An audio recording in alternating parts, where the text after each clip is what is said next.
आप सभी को प्रभु यीशु मसीह के नाम से जय मसीह की। परमेश्वर पिता का एक बार फिर से हम धन्यवाद करते हैं कि आज हम एक बार फिर उसकी उपस्थिति में एक विषय को लेकर प्रस्तुत हुए हैं और अध्ययन करने जा रहे हैं, सीखने जा रहे हैं। आज हम प्रार्थना के विषय में एक रहस्य वाली बात को देखने जा रहे हैं और प्रार्थना से संबंधित कुछ जरूरी बातें जो हम उसे सीखने जा रहे हैं और हम ये देखेंगे प्रार्थना में और आने वाले दिनों में और सीखेंगे कि प्रार्थना में और भी बहुत सारी ऐसी बातें हैं और जिसको हमें जानना जरूरी है और हम उसको समझते हुए जब हम प्रार्थना में अपने आप को रखते हैं तो परमेश्वर जो है उन सभी चीजों का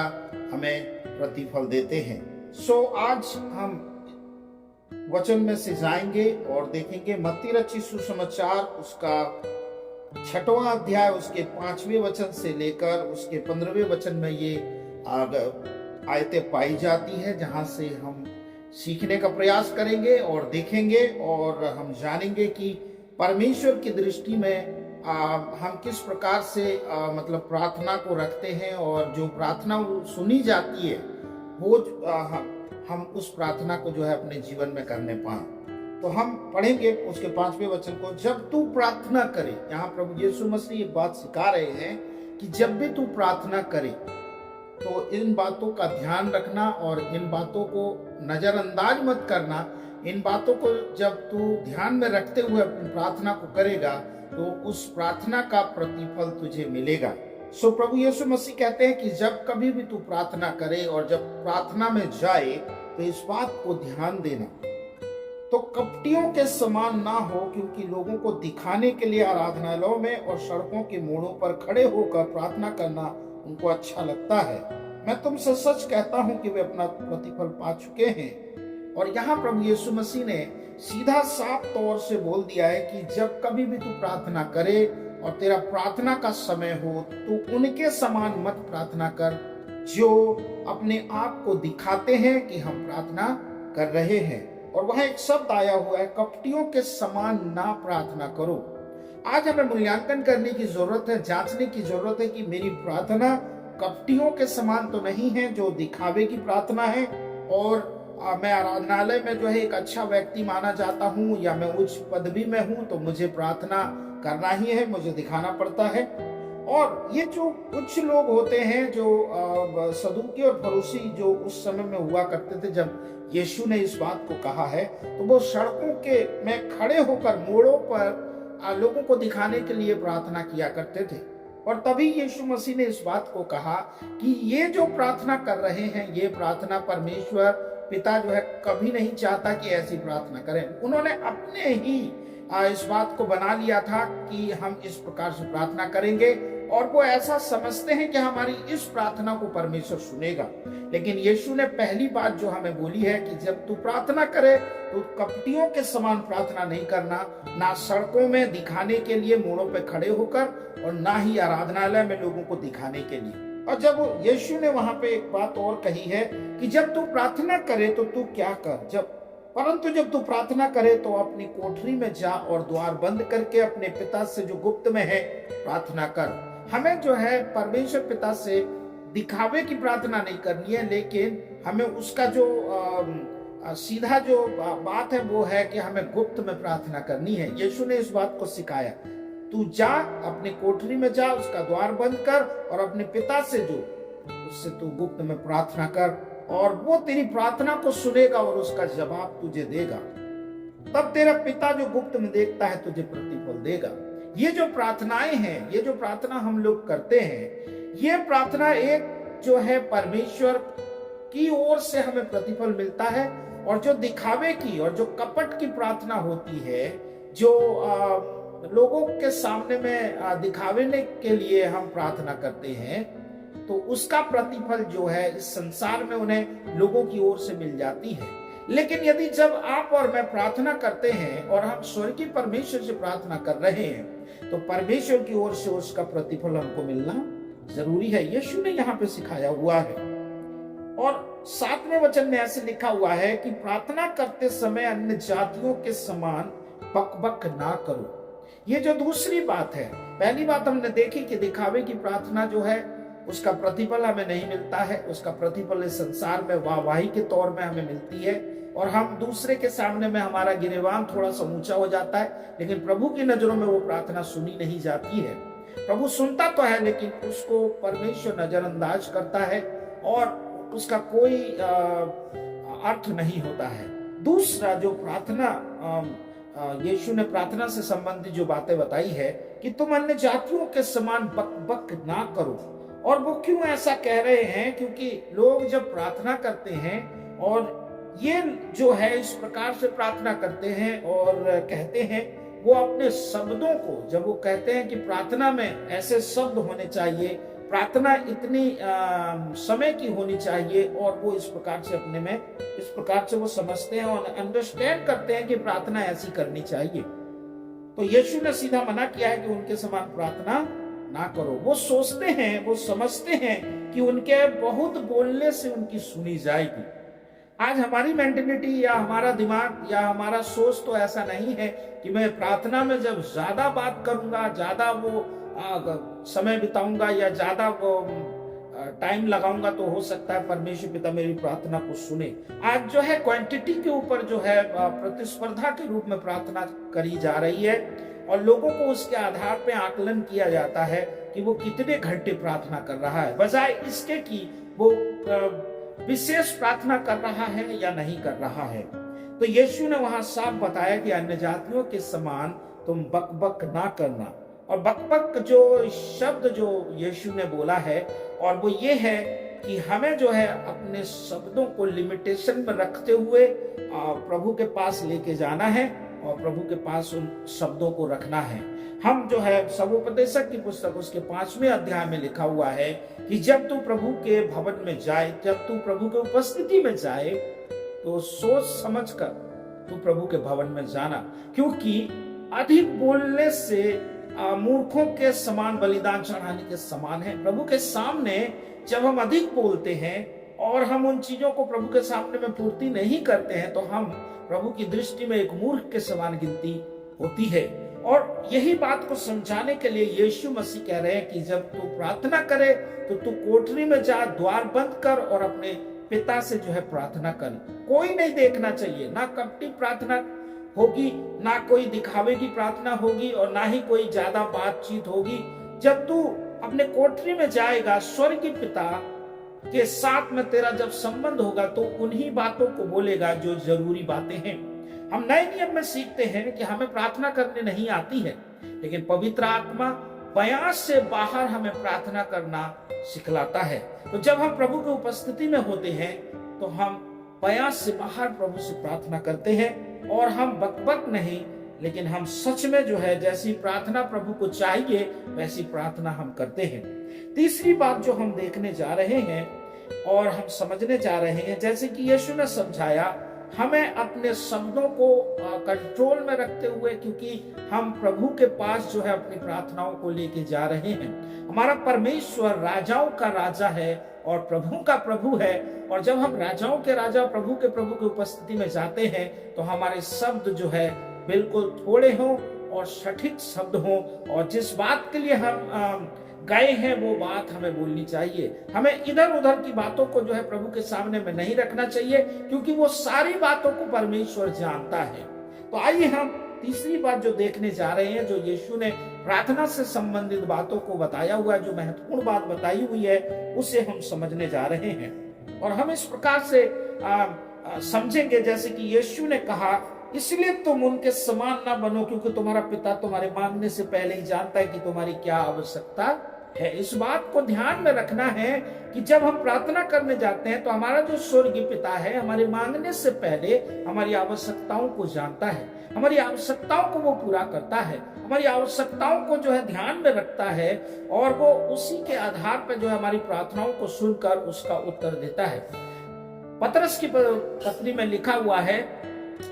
कि सारी चिंताएं प्रभु के ऊपर डाल दो, क्योंकि प्रभु को तुम्हारा ध्यान है। सो जैसे कि हमने इन वचन को सुना है कि परमेश्वर को हमारा ध्यान रहता है, तो हमें अधिक बोलने की आवश्यकता नहीं। अधिक बोलकर इस बात को दर्शाने की जरूरत नहीं है कि तुझे तो कुछ भी पता नहीं है, लेकिन मैं जो बोल रहा हूं वो ये है। परमेश्वर का वचन साफ कहता है, यीशु ने कहा कि तुम्हारा पिता जो है तुम्हारे मांगने से पहले ही जानता है कि तुम्हें किस चीज की आवश्यकता है। तो परमेश्वर को अपनी जरूरतों के बारे में हम बोल सकते हैं और प्रभु को बता सकते हैं और कह सकते हैं और मांग सकते हैं, और प्रभु जो है प्रतिफल को और जो परमेश्वर का जो उत्तर है हमारे लिए हो जाता है। प्रार्थना करना सिखलाया, और इन तमाम बातों से बचने के लिए हमें यीशु ने एक ऐसा मेथड दिया, एक ऐसा तरीका दिया जो प्रार्थना हमारी ना वो दिखावे की प्रार्थना होगी, ना वो बकबक करने वाली होगी, ना वो अधिक शब्दें बोली जाने वाली होगी। यीशु ने हमें सटीक प्रार्थना करने के लिए एक फॉर्मूला जो है हमें दिया है, वो पाया जाता है जो लॉर्ड्स प्रेयर या प्रभु की प्रार्थना। सबसे पहले प्रभु यीशु हम अपने चेलों को सिखा रहे थे और ये कह रहे थे, अतः तुम इस रीति से प्रार्थना किया करो और कहो कि हे हमारे पिता, तू जो स्वर्ग में है, तेरा नाम पवित्र माना जाए। और कहते हैं आगे, तेरा राज्य आए, तेरी इच्छा जैसे स्वर्ग में पूरी होती है वैसे पृथ्वी पर भी हो। हमारी दिन भर की रोटी आज हमें दे, और जिस प्रकार हमने अपने अपराधियों को क्षमा किया है वैसे तू भी हमारे अपराधों को क्षमा कर, और हमें परीक्षा में न ला परंतु बुराई से बचा, क्योंकि राज्य, पराक्रम और महिमा सदा तेरे ही हैं। वचनों को जब यीशु मसीह बोल रहे थे तो यीशु मसीह हमें एक प्रिंसिपल सिखा रहे थे प्रार्थना का, और हमें एक ऐसा बात बताने जा रहे थे कि ना तुम दिखावे की प्रार्थना करोगे, ना तुम अधिक बोले जाने वाले शब्दों का प्रयोग करोगे, और ना ही जो है बकबक जो है प्रभु के सामने तमाम प्रकार की बातों से जो तुम्हारे जीवन में कोई प्रतिफल नहीं लेकर आता है, बचे रहोगे जब तुम इस मेथड को, इस प्रिंसिपल को अपने प्रार्थनाओं में इस्तेमाल करोगे। सो सबसे पहला जो बात जो प्रभु ने हमें बताई है वो ये है कि जब आप प्रार्थना करते हैं तो अपने स्वर्गीय परमेश्वर के साथ में अपने संबंध के बारे में जो है बातचीत करना है, और प्रभु से कहना है कि हे परमेश्वर, तू तो स्वर्ग में है और तेरा नाम जो है पवित्र माना जाता है, मेरे जीवन में वैसे ही तेरे नाम को मैं पवित्र मानते जाऊं। हे हमारे पिता, तू जो स्वर्ग में है, हमारा परमेश्वर स्वर्ग में विराजमान है, उसका सिंहासन है, और हम उस सिंहासन के तले में अपनी प्रार्थनाओं के जरिए से पहुंचते हैं। तो हमें जो है अपने परमेश्वर से इस प्रकार से अपनी बातों को रखना है, और परमेश्वर से कहना है कि तू स्वर्ग में है और तेरा नाम पवित्र माना जाए। और दूसरा जो है बात बताते हैं, तेरा राज्य आए। जैसे प्रभु तेरा राज्य पूरे सृष्टि में है, पूरे जगह में है, तू हर जगह विद्यमान है। प्रभु तेरा राज्य मेरे जीवन में आए, मेरे व्यक्तिगत जीवन में आए, मेरे परिवार में आए, मेरे व्यवसाय में आए, मेरे समाज में आए, मेरे देश में आए, मेरे पड़ोसी के जीवन में आए, मेरे मित्र के जीवन में आए। तेरा राज्य जो है हर एक कोने कोने में पाया जाए। तेरी इच्छा जैसे स्वर्ग में पूरी होती है प्रभु, वैसे मेरे जीवन में भी, मेरे इस धरती पे भी तेरी इच्छा जो है पूरी होने पाए। हाँ, हम देखते हैं कि प्रभु की मर्जी जो है अभी भी पूरी हो रही है, लेकिन हम चारों तरफ जब अपनी नजरों को घुमा कर देखते हैं तो ऐसा प्रतीत होता है कि प्रभु की मर्जी पूरी नहीं हो रही है। लेकिन आप डरे ना, आप चिंता ना करें, परमेश्वर अभी भी नियंत्रण में है, परमेश्वर अभी भी सिंहासन में है। परमेश्वर की इच्छा पूर्ति के लिए हमें प्रार्थना करना है और बताना है कि प्रभु तेरी इच्छा पूर्ति होने पाए। और जब हम परमेश्वर से शुरुआत उन बातों को करते हैं, प्रभु की आराधना स्तुति से प्रभु की जो है प्रार्थना को जब लेके जाते हैं, तो हम जो है इधर उधर की बातें करने से बचते हैं, और हम उन बातों से बच जाते हैं जो हमारे लिए हानिकारक है। अब अगला हम देखने जा रहे हैं, जब इन बातों को हम बोल लेते हैं, अपने जीवन के लिए हमें प्रार्थना करना है। यहाँ कहता है कि